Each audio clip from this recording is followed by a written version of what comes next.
भूल गया भैया तो मुझे भुला नहीं पाई।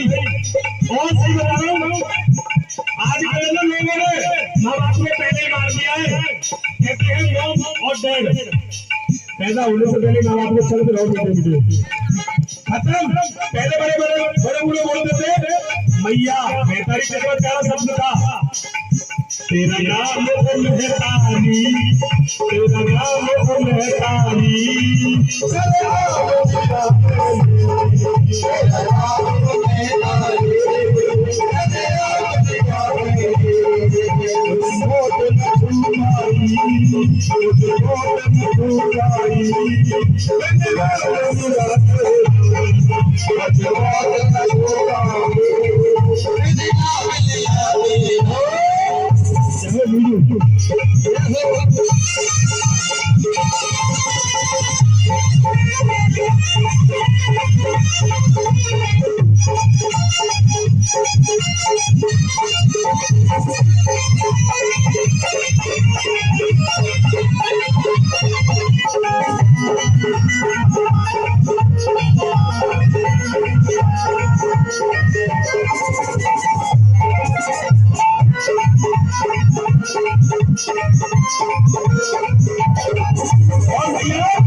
तेरी नजर नहीं होती, तेरी नजर नहीं होती,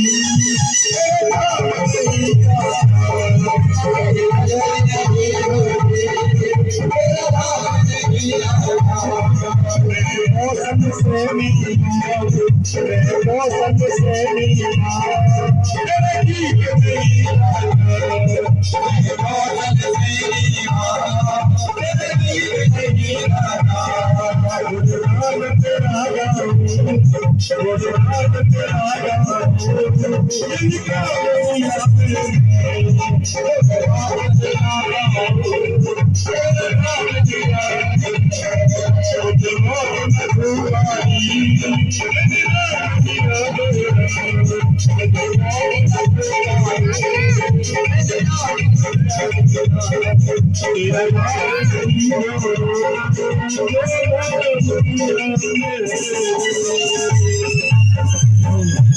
दरबार की एक भजन और गाऊंगा, वो भी ऐसा कि